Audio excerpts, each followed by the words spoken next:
Panahon na raw para luwagan ang kapangyarihan ng Pangulo sa pagdedeklara ng martial law. Ayon yan mismo kay Pangulong Duterte na nilagda na ang budget ng bansa sa susunod na taon. Balita hatid ni June Veneracion.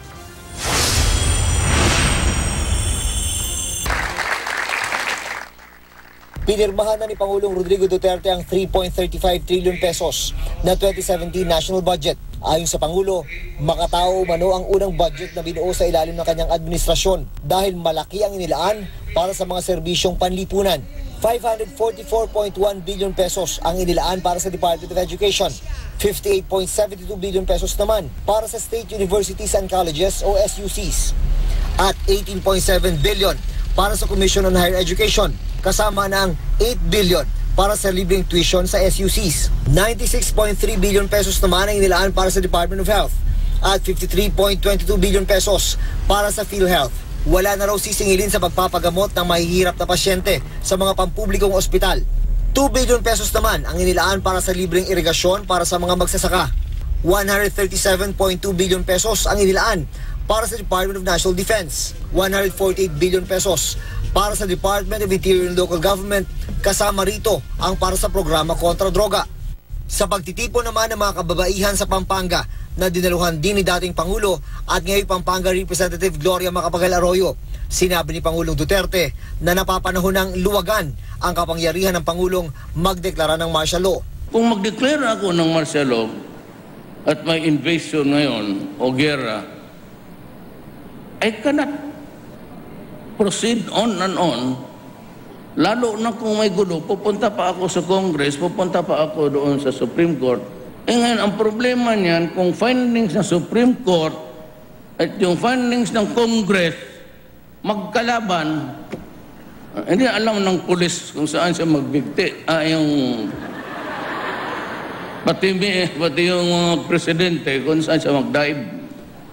Ang kapangyarihan ng Pangulo na magdeklara ng martial law, nilimitahan ng 1987 Constitution matapos ang EDSA People Power Revolution na nagpabagsak sa diktadoryang Marcos.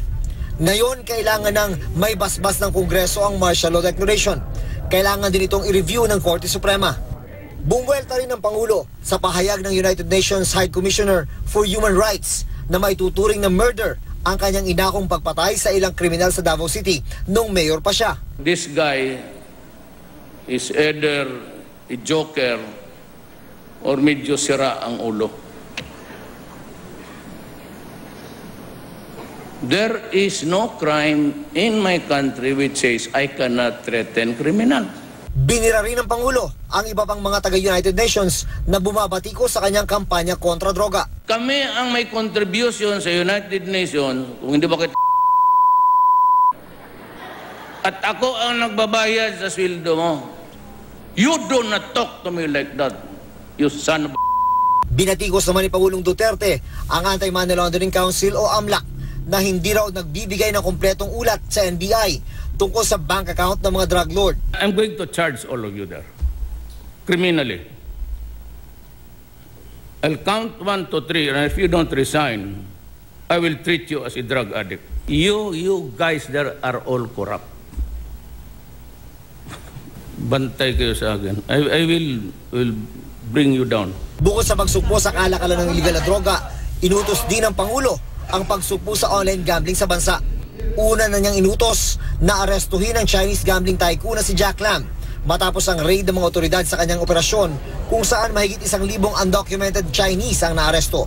I am ordering the closure of all online gaming.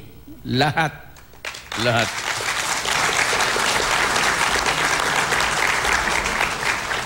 Walang silbi to. Ang gambling dito, taxable. But they are accepting bets outside of the country, which is not shown in whatever contrivance or gadget or computer. Malinis yun.